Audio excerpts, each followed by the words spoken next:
Hey folks, this is Travis here from Destination Great Lakes. Today's video is going to be a little bit different. I don't want to talk to you about destinations. I don't want to talk to you about things that we like to do, things that inspire us. I don't even want to talk to you about, well, I guess you could say this is kind of related to tech stuff and how we produce videos. Today I want to talk to you about a destination, a digital destination, if you will. We're leaving Apple.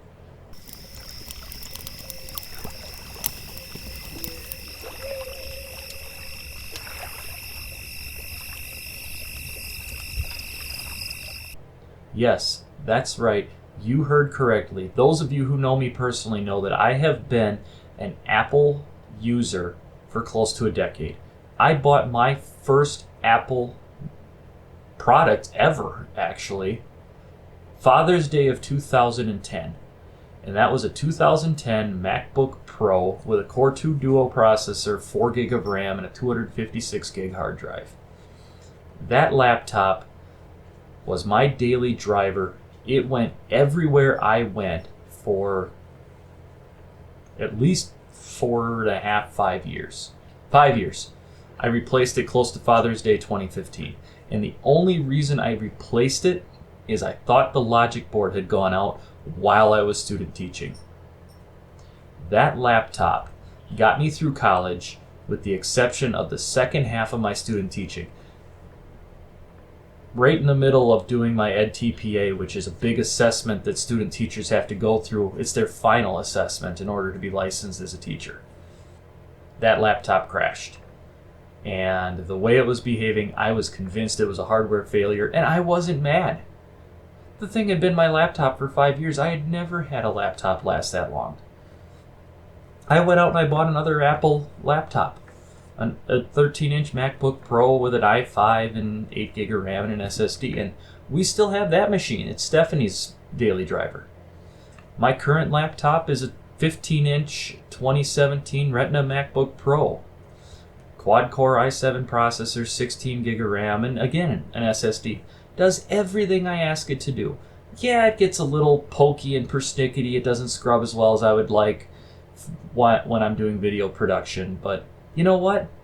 It's got laptop grade hardware in it. I understand that it's going to struggle, especially when I'm working with 4K video. So all of this in mind, knowing that I've been a Mac user for years, why am I quitting Apple? Well, you may remember, and I'll link to it down in the description, where I had problems with Catalina.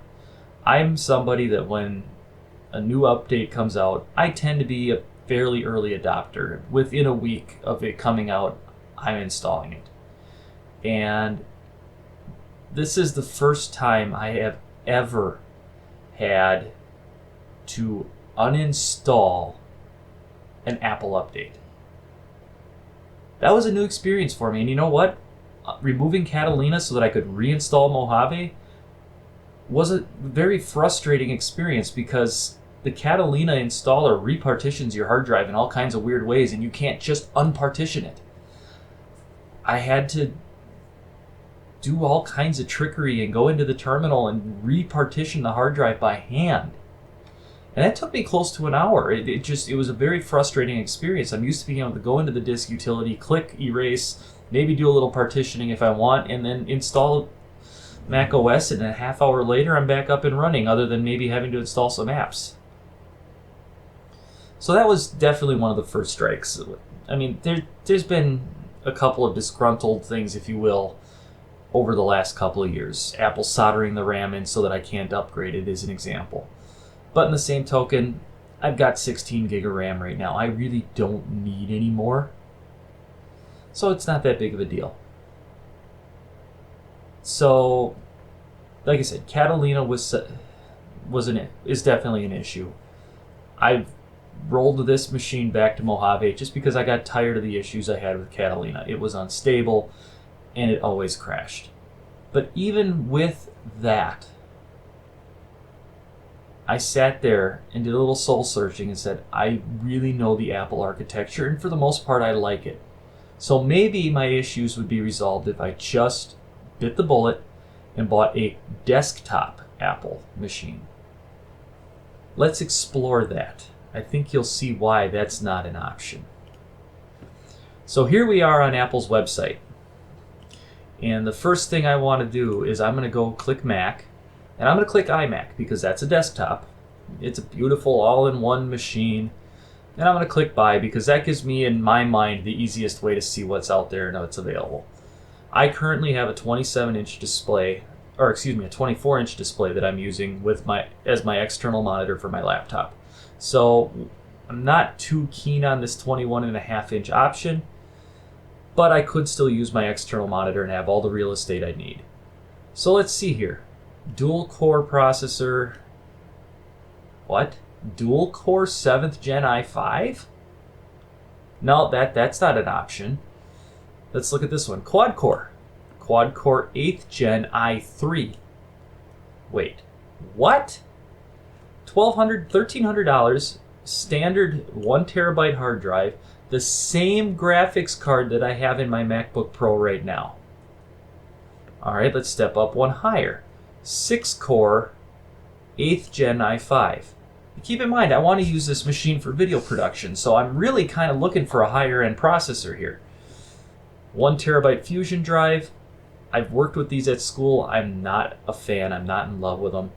Radeon Pro 560X. All right, that's a reasonable graphics card, but still not a great one. Let's look at the 27-inch options. 6 core i5, 6 core i5, 6 core i5. My limit as far as what I can get is a 9th generation 6 core i5. I can't get an 8 core. I can't get anything more than that. I can't get an i7. And they all come with 8 gig of RAM, so I've got to upgrade that. I don't want the Fusion drives. And yeah, the graphics options are decent. But I mean, you're looking at $2,300 before I add more RAM. So let's go look at the Pro. Let's look at the iMac Pro. After all, many would argue that my use case is a Pro use case, being that I want to do content creation. All right. 8 core Xeon. I'm okay with that. Comes with 32 gig of RAM. I'm okay with that. A terabyte SSD. Vega 56. I'm good with that. 10 gig Ethernet. $5,000. I am not okay with that. And this is where the problem lays. Yes, I could save some money. I could buy those cheaper iMacs, but the RAM is soldered in. I can't upgrade it. I have to pay the Apple tax, as it were, to upgrade all those components. And I've seen videos of people taking these machines apart. I'm not going to take one apart because I'll break it. And I'm fairly tech competent here. Looking at the Mac Mini, this isn't even an option because it has no dedicated graphics. I don't know how they think that this is a good content creation machine. Because when we click buy, my only options are a 6 core i5. And I've got to upgrade the RAM and integrated graphics. I don't want to work with Intel QuickSync. I don't think it does good video.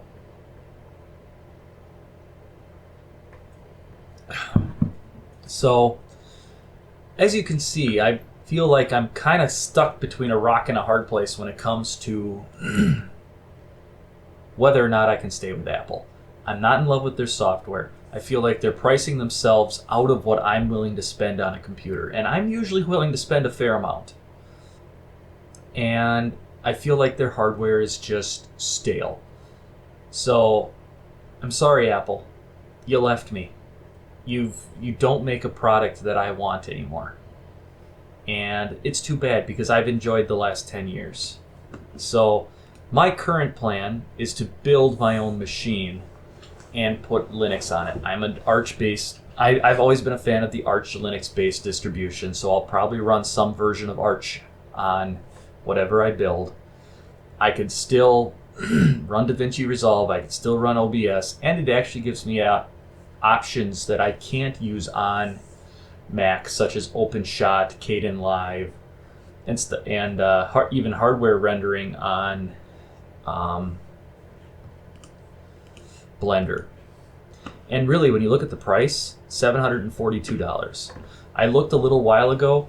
I can upgrade this 6-core Ryzen 5 processor to a 8-core Ryzen 7 for $60, $299.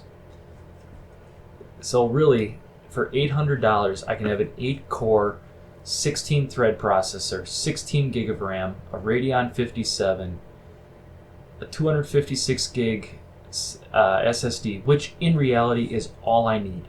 I've got a 12 terabyte NAS in the basement with a 1 gig link to it. That when I work on a project, I work on it on the local storage, and when I'm done, I archive it on the NAS. The 256 gig drive will be sufficient for that. So to wrap things up here, I'm in a rock and a hard place. I like Apple for the most part, but I feel like they've left me.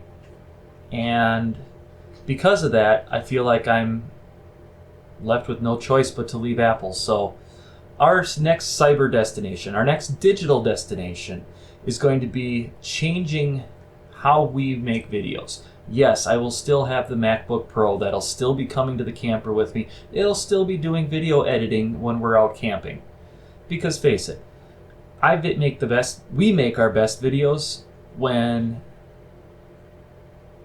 we're inspired. And we're inspired a lot of times out at the camper. But I need a production machine that can grow with the channel. And right now I feel like my existing production machine is at its limit. So, Destination Linux, here we come. Let me know what you guys think, especially those of you who are Linux users. Am I on the right path here? I really have no interest in going to Windows 10, and I'm sure some of you are going to say, go Windows, it's great, it's better than it's been in a long time. I left Windows when Windows 7 first came out, and I haven't looked back. Every time I sit down at a Windows machine now, yes, I can work it, I can make it do what I want, but it just doesn't feel right. So I'm not all that interested in going to Windows. But like I said, you Linux users out there, let me know. Yes, I want to stick with an Arch-based distribution. I may go Manjaro, I may go Arco Linux. I may even just build Linux Arch from scratch. I've done it before. But yeah, let me know what you think. If you like this video, hit the like button, click subscribe, ring the bell, leave me a comment. Let me know what you think. Because really, I am 99% sure this is the direction we're going. But that doesn't mean I'm not open to suggestion. Until the next time I see you guys, take care, and we'll see you later. Bye-bye.